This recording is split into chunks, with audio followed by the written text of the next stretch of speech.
Hey, Luminary, we have an upcoming Leo new moon, and this Leo new moon is your chance to create a fresh intention to confidently embrace, know, and create your joy in your life and work for radiance. Welcome to Star Powered Astrology for Changemakers. I'm Leslie Tagorda, your guide, a Hawaii-born Filipino Jewish astrologer who loves navigating visionaries like you through the spiritual journey of your work so that you can be inspired to lead by your chart and become the luminary leader you were born to be. Hello, friends. Oh my goodness. Well, we do have a Leo new moon that's happening for us on August 16th, depending on where in this world that you live. And I definitely want to share about all of this Leo radiance and influence and presence and shining brightly. Of course, Leo is related directly to the heart.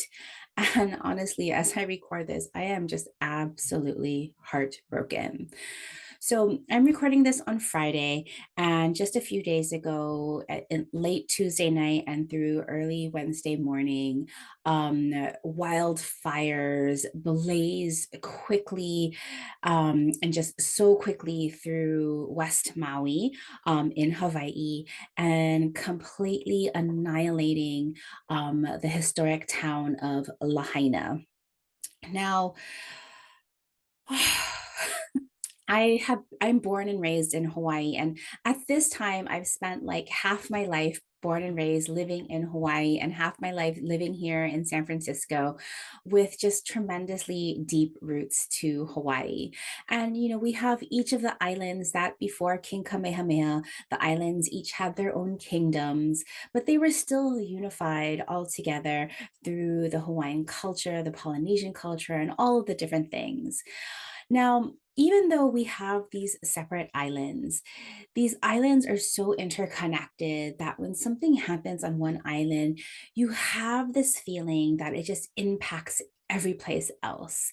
And so while I personally wasn't born or raised on Maui, of course, throughout my lifetime, I've visited this beautiful island so often, and have some really fond memories of Lahaina, specifically because as a young child, when we would take some kind of field trips, like in high school, well, that's not a young child, but I would have vacations to Maui as a young child, or taking trips like with my high school to visit like different like cultural things. Like Lahaina town has always been like so beautiful and so important, even though it's kind of today or last Tuesday was a tourist destination.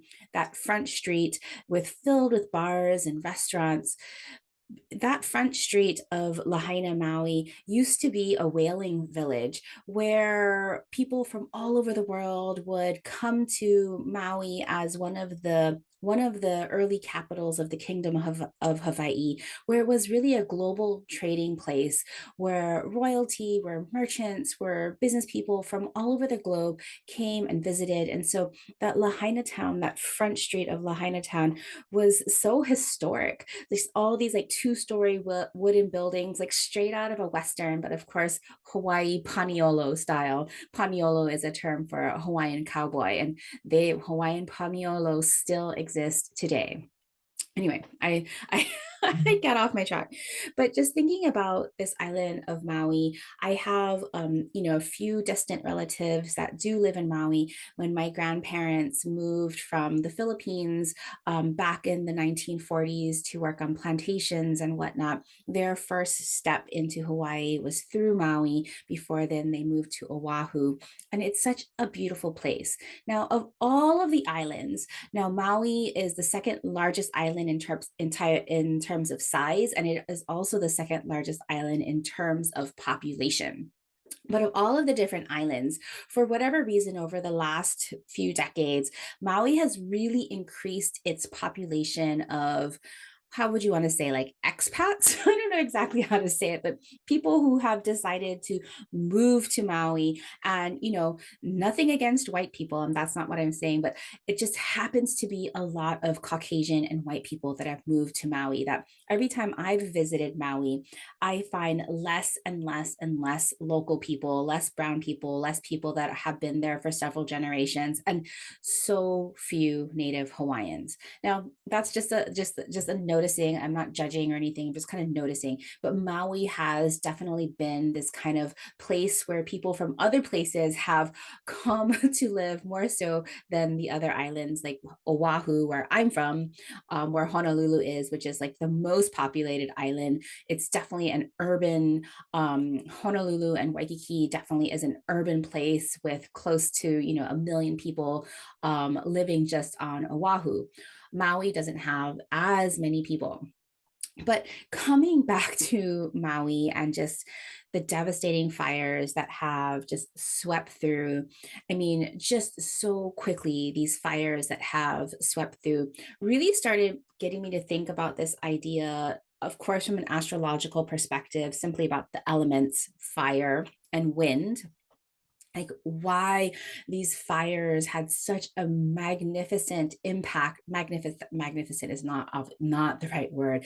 Devastating, like magnificent, and it's just like awe, and just like how it was so fast moving, just like the awe and the size of this fire that started off as a wildfire in the hills above Lahaina, and how winds from an offshore hurricane that was about 800 miles offshore, just how those winds whipped through and added to the growth and the expansion of that fire, right?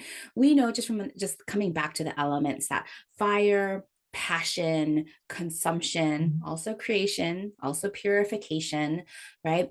And wind, the changing of the signs of times, the air, how and the wind's process to bring forth messages and connect with information, right? So we have two elements, fire and air, coming together and whipping up and creating this terrible, terrible storm that people were just running from, escaping with their lives. And some people like having to dive into the ocean to escape the flames. Like, just how horrible is that?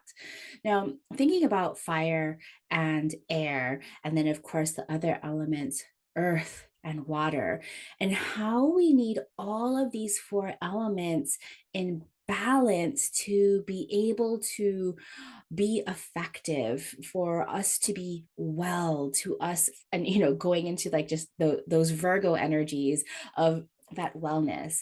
And so when we see these kinds of wildfires that have been, back in 2020, if you were listening to my podcast in 2020, I was sharing just like the orange skies of the California wildfires that took out Santa Rosa nearby.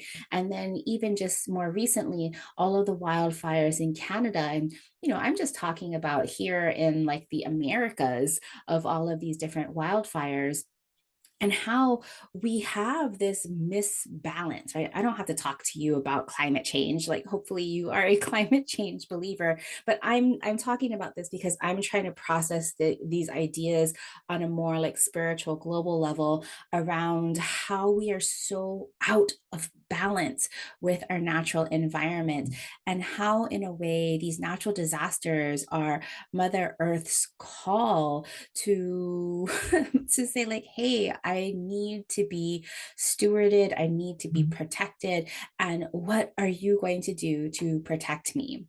Now, I obviously am not an environmentalist. I am just an astrologer. And I'm just kind of connecting all of the dots of how all these things are connected, and what I individually, or you individually, what we can do as like a single person, right? Now, and why it's so important to do these changes as a single person.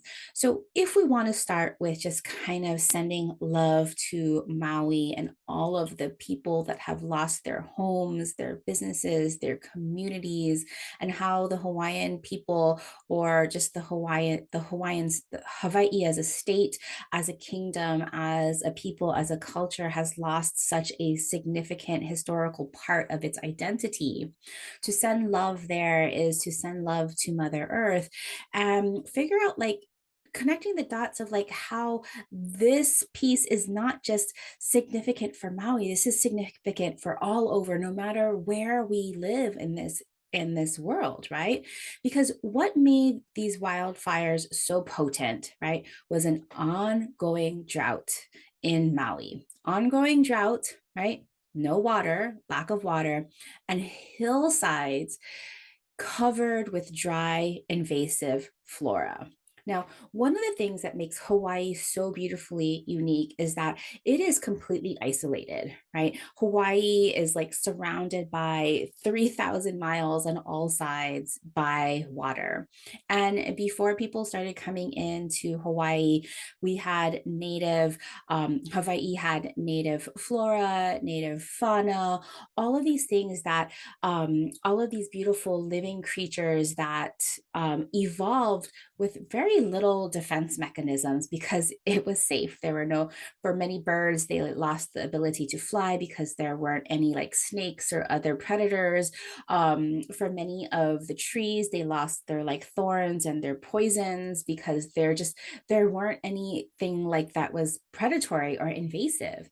But then when humans and global trade came in, just like how it does everywhere, we bring things in like the mongoose that came in to take care of the rats. But this is before people were doing, environmental impact studies. And then, of course, the rats that came on the ships, then they imported mongoose, which are these other rodents that eat rats from from India. But instead, these rodents, these mongoose, were super excited by all of the birds that were laying their eggs on the ground, decimating all of like the native bird species. Okay. I'm saying these stories for a reason, not just to make us feel bad about ourselves, but to have the idea between this idea of like what is native and what deserves protection, stewardship, and cultivation, and what is invasive, and how we as an individual, as a culture, can stop being invasive, right? I've talked a little bit of like colonization and going back. I'm not an expert in that. I only have my own perspective, my own experiences. Now, again, being born and raised in Hawaii, I am not Hawaiian. I do not have a drop of Hawaiian blood in me, but I am Filipino, I am Jewish, and my parents met in Hawaii. I am a second generation Hawaii born person. I was born and raised in Hawaii, and I love the culture. I've learned about the culture. I know the history of the culture. I respect the Native Hawaiian people. I love how they take care. I've just really grown up and woven so much of their values and cultures into myself. And I like to think of myself, even though I don't live in Hawaii anymore, as an aloha settler. A settler, somebody who has decided to stay and live in a place, but to also take care of the land. And so this is where it gets more individual for each one of us about how do we help Maui by helping where we live. Okay. So on my Instagram and on my Facebook, I put a bunch of resources about considering donating money to Native Hawaiian organizations that support Native Hawaiian businesses. Now, again, there's a lot of corporate interest. There's a lot of people that have lost their businesses that maybe have come from other places that are not Native. Now, more than likely, they have more resources than Native Hawaiians doing business in Hawaii, whether they have insurance or maybe they have investors. They have way more resources. Okay. I'm just going to say that. Other people have way more resources to rebuild in Hawaii than Native Hawaiian people do. So if you are going to donate money to the ongoing, like to supporting Hawaii, please give it where it's going to have the most impact by offering your donations to Native Hawaiian organizations that support Native Hawaiian businesses, Native Hawaiian culture, Native Hawaiian environmental protections and cultural protections. There is a person on Instagram that I love his work and his history and just how he shares and connects the dots about just everything that is Hawaiian. And his name is Adam Keawe, Adamkeawe. So he's at Adam Keawe on Instagram, Adamkeawe, and he's sharing all kinds of resources on how you can support different places in need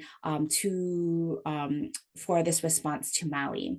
I've personally given to the HawaiianCouncil.org. They support Native people with housing and different other alliances. So I really like that organization.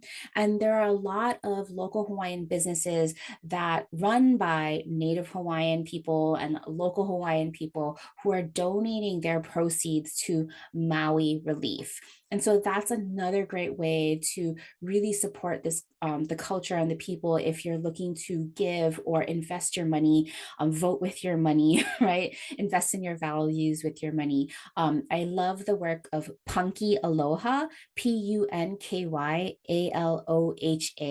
and she's on Instagram. She's an amazing, colorful, vibrant illustrator, and she's been sharing wonderful resources of the different businesses that are collaborating to give proceeds back to places in need.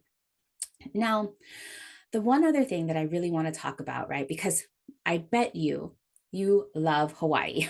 Right? I'm just going to take a guess here, right? Whether you have visited Hawaii or Hawaii has been on your bucket list for a while, I want you to consider the impact of overtourism and visiting places where me, is not actually invested in the history or the culture. Unfortunately, because of the media, Hawaii is portrayed as this Disneyfied, disinfected, sexualized paradise of like all of this beautiful Hawaiian aloha. Everybody is so welcoming. And, please come to our islands and spend money here. Your presence is desired, right? Media, tourist economy, military economy, all of this has sold this version of Hawaii to the world. And there are so many beautiful places in Hawaii, but the things that you see in the media is not the real Hawaii. Just like so many other Native communities in the Americas and all over the place where people are moving in and displacing Native people, there is another story, another history that if you just lift up the covers just a little bit, it's important to look at, not to have shame, but to understand the plight of the people that have been displaced. There are, in fact, more Native Hawaiian people that live in Utah than they live in Hawaii because Hawaii is way too expensive to live there. Okay. And so thinking about this desire to visit or the impact of over tourism, how can you be a good tourist? How can you be a good settler if you decide that you need to move into Hawaii? There's a lot of Instagram and Native Hawaiian creators. Some of my favorite is Son of Oahu, Sonofaohu, Son of Oahu on Instagram. His name is Elijah, and he shares so much content for tourists or people who plan to visit or settle into Hawaii on how to live in the aloha spirit and live and cultivate and steward and take care of the land with pono, righteousness and responsibility. Okay. And so, think about all of the different ways where we can either support or whether we're really taking away, whether we understand the true history or whether we are appropriating the culture and continuing a lie of what Hawaii is and what that paradise is, right? to come back to this idea again of native versus invasive, right? To kind of like deepen this idea of, if we're thinking of native flora, plants, native fauna, animals, native people, the original stewards, right? Now, I'm not going to go into like colonization or the plight of native peoples, but let this be the call wherever you live to decide whether you are going to act as a native or if you are going to act as an invasive. What I mean by this is that individual, like, we only have so much power, and our power to do, like, on the individual, let this call, this destruction be the call to participate in your neighborhood, your community, and your ecosystem, right? Get to know the people you're in your neighborhood, the flora and the fauna that are native, that need to be there, because the native flora and fauna are actually help protect the land versus invasive species that maybe we love, Japanese maple and we planted a Japanese maple, but did you know that a Japanese maple tree is actually kind of invasive even though it looks so beautiful? So if you have a garden, decide on like what native plants that you can grow, native plants that will help cultivate or feed or nurture native species in that area. Like, that's one way that you can make a change and become more native, more connected, and rooted to your place of being. Now, I share this because this is something that I need to do. I must be much better at, right?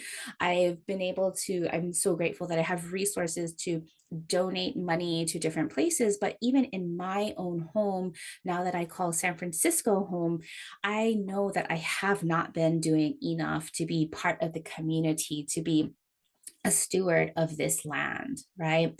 And so we can all do better here about how do we not just extract and gentrify a place, but actually be part of the community, learn about the community, learn about the history, learn about the people that are still there. I know I can do better. I know that you can do better. I know that we all can do better. Easy little steps, right? Now, coming back to this balance of fire and wind and earth and water, when I was talking about the Cancer new moon a few last month, I was really talking about protecting Mother Earth is really about protecting the waters, protecting our women and children and our youth, all of this like kind of Cancerian archetype and Mother Earth. And so part of us doing better is simply one thing that you can commit to. And please, please, please, please, please commit to stop buying water packaged in single-use plastic bottles. Just say no to bottled water, because you know what, where those how why bottled water is so terrible on so many levels. Number one, corporations are taking water from places that don't have enough water to irrigate their fields or like give to their communities. Instead, they're stealing the water, they're putting it in poisonous plastic bottles, and they're shipping it all over the world. Fiji water, don't buy Fiji water. Like, come on, people. Please do not buy Fiji water. Don't buy any water bottled by like Nestle or other corporations. Like, please do not do that, right? Commit to contributing your time and resources to water protection wherever you live. This is the absolute least we can do to care for Mother Earth. Now, this disaster in Maui is a direct link to what is happening here on Mother Earth. I know you can feel it. And let's love Maui, right? Like, I think one of the reasons why Maui has been such on the heart of everybody in this world is because it's like, oh, these disasters can strike in such beautiful places, these like paradise lost places. And it's like, ooh, if this can happen on Maui, this can happen anywhere. So please promise to do better. I need to promise to do better, because you know what? There isn't a next time. Okay. Now, I'm sorry to get up on my box. I have my soapbox here. I have right now transiting Uranus on my natal Mars. I am definitely amped up. I guess so. much like anger right now for all of the injustices that are happening right now. I don't mean to like just go on and on and on, but this has really impacted me at a soul level. So I really wanted to share this here and let you know where I stand with this. And if this is not where you stand, I get it. I'm not for you. No worries. But if this has spoken to you, please, please do what you can do to help Mother Earth. This is our call. Okay, let's get into this Leo new moon because I know that's why you are here. I promise I'm going to talk about that Leo new moon. So, so the Leo new moon happens on August 16th at 2:38 a.m. Pacific, 5:38 a.m. Eastern Time at the 23 degrees of Leo mark. The moon and the sun meet up at Leo 23 degrees just a few days after the sun and Venus met up for the midpoint of our Venus retrograde, the Cazimi, where Venus and the sun move together, shining a light and illuminating everything that you really need to learn that and know about this Venus retrograde in your life. And so that Venus Cazimi, Venus meeting up with the sun, because Venus is an inner planet, it can never get very far away from the sun. But in reality, this Venus Cazimi with the sun is the full moon phase of this Venus retrograde. So the Venus sun cycle. From our perspective here on Earth, it looks like Venus and the sun are exactly aligned in the sky. But in reality, we are in between Venus and the sun. And so we are feeling the impact and the full illumination of your Venus retrograde medicine. What is it that you are supposed to shift around your values and to reignite your joy and your passion in your life and work? And so, because this Venus retrograde is so closely tied to this new moon, they are only, how many degrees apart are they? They are only 5 degrees apart at this time. So, moon and sun at 23 degrees of Leo. At the time of the new moon, Venus will be at 18 degrees of Leo. This means that part of your intention is really to ignite and integrate and weave into all of your learnings so far of this Venus retrograde, where you need to bring in more courage, creativity, joy, pleasure in your life and work. Because hopefully by now, at this midpoint of this Venus retrograde, you've really reevaluated where you have been missing more joy, more love, more passion, more heart centeredness. And you've seen how you're meant to reintegrate that. Now, because Venus retrograde, we still have a few more weeks, you're not going to have an exact plan of how you want to do it and implement all of this. And this is why this Leo new moon is so important, because now you get to clarify the dream, the what you want, and ask the universe for guidance and help getting there. And then the universe will show you how to make a plan, how you're going to integrate it. So don't worry about the how now. Just focus in on the big, bright, shiny dream.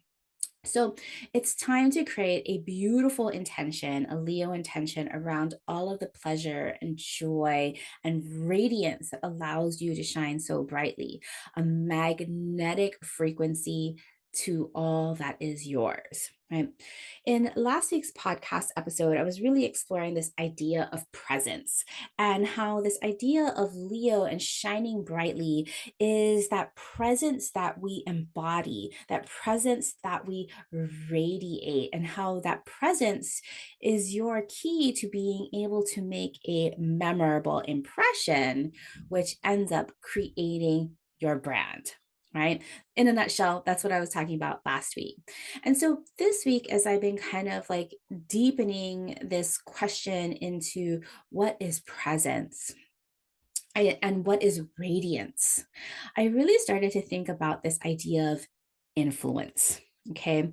Because if we think about Leo, ruled by the sun is our source energy. everything in our solar system is living because it is somehow being fed and nourished by the radiance and the energy of our center star, our sun in our solar system. And so you have a sun, right, in your natal chart. We all start with astrology, knowing our sun sign. And we know that the sun directs wherever we have Leo by house in our chart. And between the two, between where our sun sign shows up in by house in our chart, where we have Leo, when we start to integrate and direct and navigate all of that energy, this shows us where we have most access to our radiance, to our influence, and to our presence. Now, coming back to this idea of influence, right? I want to take this word back. I want to take this word back away from like the Instagram influencers who really kind of did some damage to what it means to influence, right? Nobody wants to call themselves an influencer anymore because influencer is such a bad rap, right? Just a shadow and a low vibration of manipulating others to buy things, telling lies, or like being under the influence, letting others or substances like impact you. But one of the definitions of influence happens to be an astrological term from the late 14th century, meaning streaming ethereal power from the stars when the stars in certain alignments and positions act upon a person or an event's character or destiny. So, if in short, right, if I want to kind of like summarize, if radiate is to emit an energy, and presence is to be and be noticed, then to influence is to affect and impact a behavior. Okay. And all of this has to do with your Leo shining brightly, right? Because remember that sun and that visibility and that shining brightly is your superpower. And you, my friend, have an unique superpower that you are supposed to bring through. And if it's joyful, if it's fun, if it's your zone of genius, then you know that you are definitely radiating your influence and your presence. Earlier today, I was talking with one of my favorite people of all time, Asher Frost, and we were talking about this idea of influence and why like, how can we be influential without being one of those like icky kind of influencers? And I've been thinking about this a lot lately because to influence, for especially if you have your sun in the 10th house or like really close to the midheaven, you definitely are here to shine your light so brightly on others and to make an influence. And the way that we reclaim influence in this way that is ethical, right, is to know that no matter what, we all have an impact on others. We all have this kind of like gravitational, magnetic, energetic impact and effect on others. And so, can you choose to be reputable, to be respectful, to be actionable in a way that is of utmost integrity, to know that you already have this energy flowing out of you, that you can impact others? And so, how do you reclaim your influence and make it and create this influence from a respectable and reputable way? That, my friend, is one of your keys to your Leo visibility.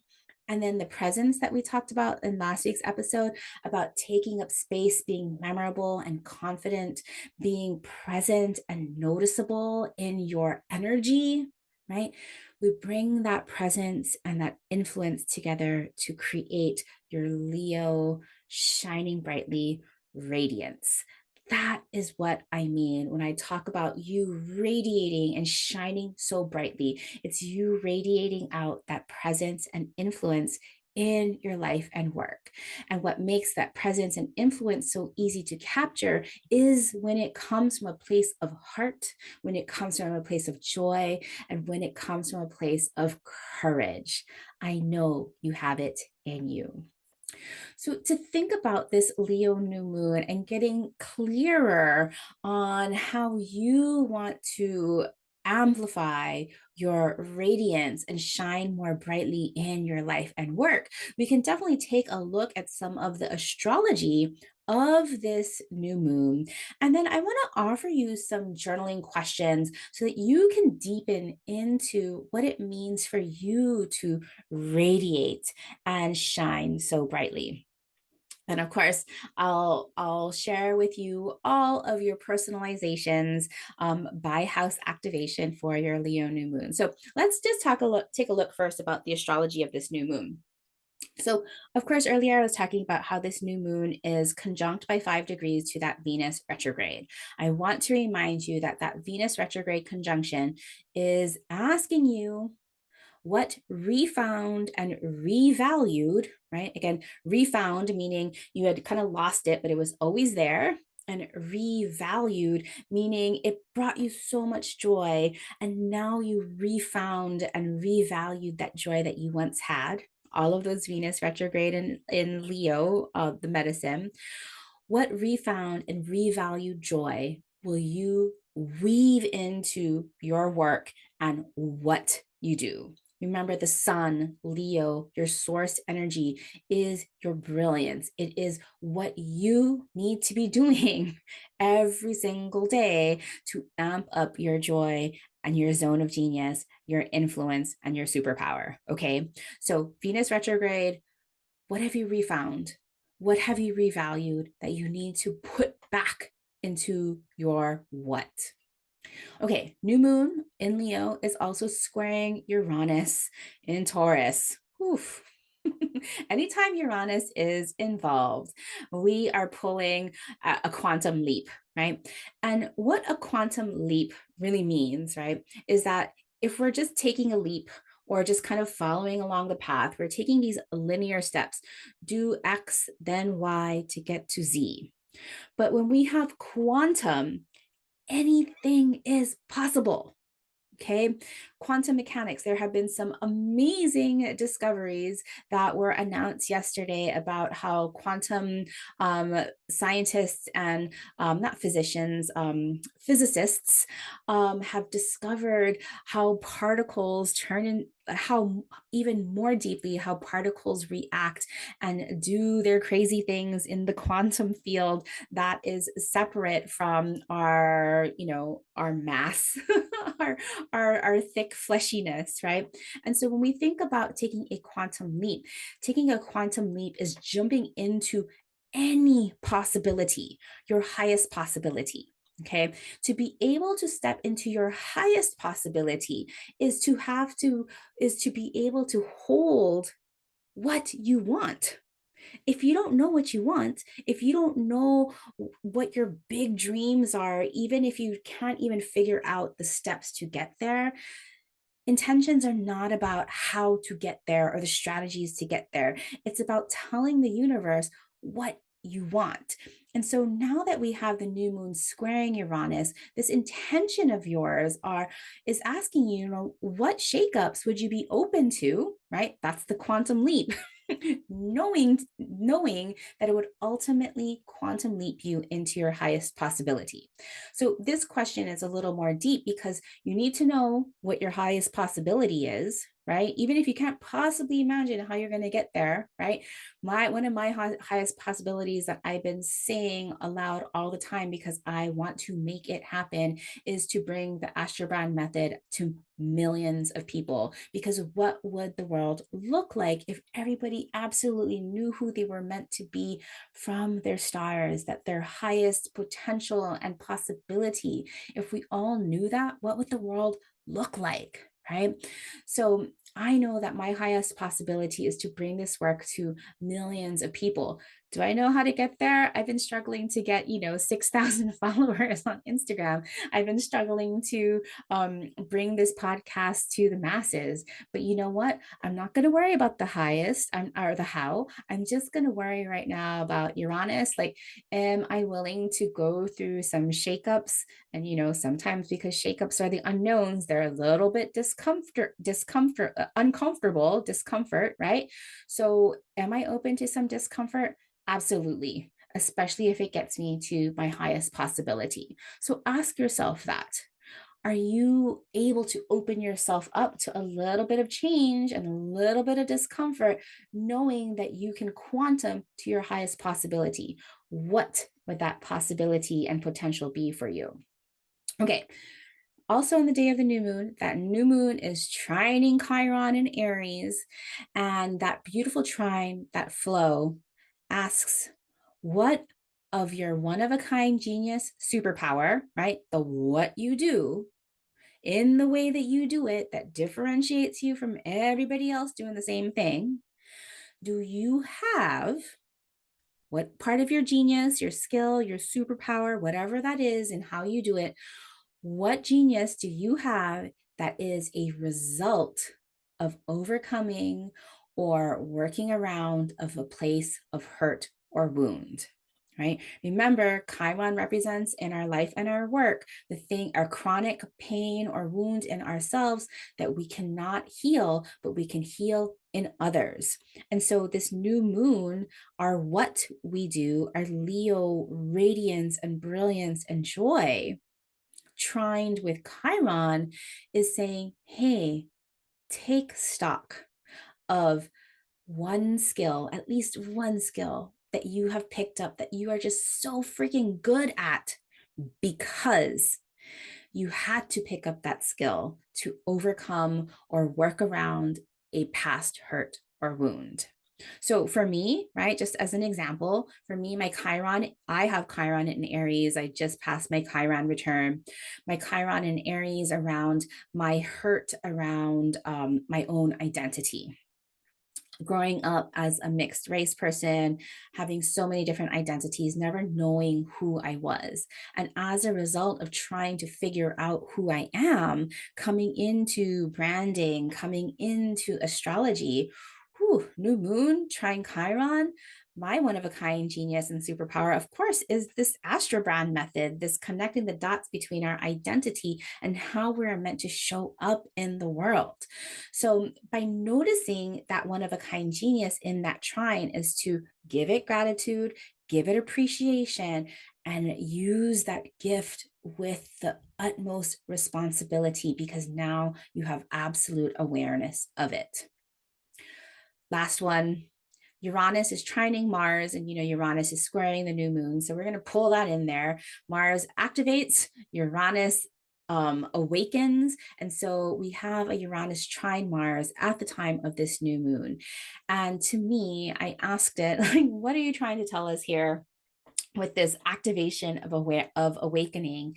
And those two planets ask me to ask you, how will you reframe what you thought to be impulsive is actually inspired action? Okay. Can we reframe this idea of impulsive or procrastination, that your activation sometimes is star powered and it's meant to be inspired and it's meant to not be planned? Right?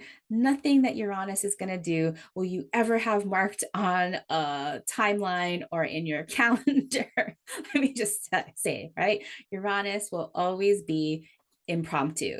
So let's reframe the word impulsive to inspired action. Okay. So those are some beautiful inspired astrology questions from this new moon for your Leo new moon ritual, where you, my friend, are going to plant the seeds to confidently shine brighter with your radiance, with your presence, and with your influence. So you're ready for some personalizations? So as normal, we have Leo, this new moon at Leo of 23 degrees in Leo. Okay, so I want you to find in your natal chart where Leo occupies, which house contains Leo of 23 degrees. That house signifies the area of your life and your work where you need to create a fresh intention so that you can shine brighter. Okay, and so I'll be reading by rising sign. But again, notice where 23 degrees of Leo, which house contains 23 degrees of Leo. That is the house that is going to be activated. Now, if you don't know where Leo 23 degrees is in your natal chart, you're designed to learn how to read your natal chart from this really empowering way. I have reduced the price of my introductory course, Written in the Stars, to only $99. There's 5 modules in there. It's going to teach you how to read your natal chart. Even if you know how to read your natal chart, it's also going to teach you how to read your natal chart from this perspective of the Astrobrand method so that you can shine with your brilliance, with your leadership, and make that change in the world. Okay. So if that interests you, go to starpower.com, take a look at Written in the Stars. It's only $99 right now. Okay. So personalize your Leo new moon ritual by the house that is being activated. So if you're an Aries rising or you have 23 degrees of Leo in the 5th house, here you are meant to plant the seeds to shine brighter and amplify your presence in your work's creative and pleasurable passion projects. Okay, your joy is so important. If you have Taurus rising or 23 degrees of Leo in your 4th house, here you're meant to plant the seeds to shine brighter and to amplify your presence in your loving inner circle, your private spaces, and the home where you gather. If you're Gemini rising like me with a 3rd house activation, then your new moon ritual is here to plant the seeds to shine brighter in your vibrant and fun-loving communications and expressive dialogue. Go big, go bold in all of your communications. If you're Cancer rising or you have 23 degrees of Leo in your 2nd house, here you're planting the seeds around your values, making sure that they are heart-centered, that they are passionate and creative so that you can sustain your wealth and your affluence. If you're a Leo rising or have 23 degrees of Leo in your 1st house, this is all about creating a confident and bold brand identity, leadership, and creative style.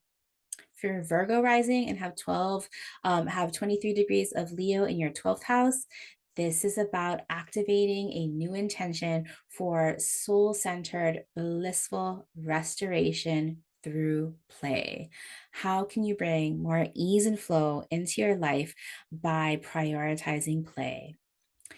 Libra risings or 23 degrees of Leo in the 11th house. For all my Libra folks, this is for you to plant your seeds into joyful social spaces and platforms with heart-centered folks. So if you've been intending to increase your reach within your communities and social impact, this is for you. For Scorpio risings or 10th house with 23 degrees of Leo in it, this is all about creating a new intention around your visibility, your influence, your reputation, and how you're delivering on your joyful, respectable mission. Sagittarius risings with a 9th house activation. Here you are meant to plant the seeds of shining brightly and confidence and radiance in your vision of possibilities that not only spark the light in you, but spark the light in others around the globe. If you're Capricorn rising, you may be having an 8th house activation. And if this is you, you are planting the seeds of Leo confidence and radiance in your capacity to trust in yourself, trust that you can have joy, not just hard work, and trust in healing your beautiful inner child. If you have Aquarius rising or a seventh house activation, this is all about your people, your committed partnerships, customers, co creators, calling in your passionate people. And lastly, if you're a Pisces rising with a sixth house activation, here you're meant to plant the seeds of day to day joy so that you can build effective systems, rituals, and routines where you are experiencing joy daily. Yes, that's for you, my Pisces friends. So, thank you for listening to my PSA at the beginning and allowing me to mend my broken heart a little bit by sharing all of this Leo joy. I hope you're able to reclaim your brilliance and shine so brightly so that you can see how there's no one else that shines like you, that you have the presence to be noticed, the influence to impact change, and the radiance to emit an energy that attracts all of your people and your opportunities. All right, my friend, if you enjoyed this episode, please do me a favor, share the love, and leave me a rating and review on Apple Podcasts. Till next time. As a human design projector, my energy shines more brightly because of people like you who share my work. If you enjoy this podcast and want to help build a movement of innovative astrology and leadership and spark the intuitive revolution, please rate and review this podcast on Apple Podcasts, or better yet, share this podcast with your change-making besties. We will all shine brighter together as we create the future we want to see.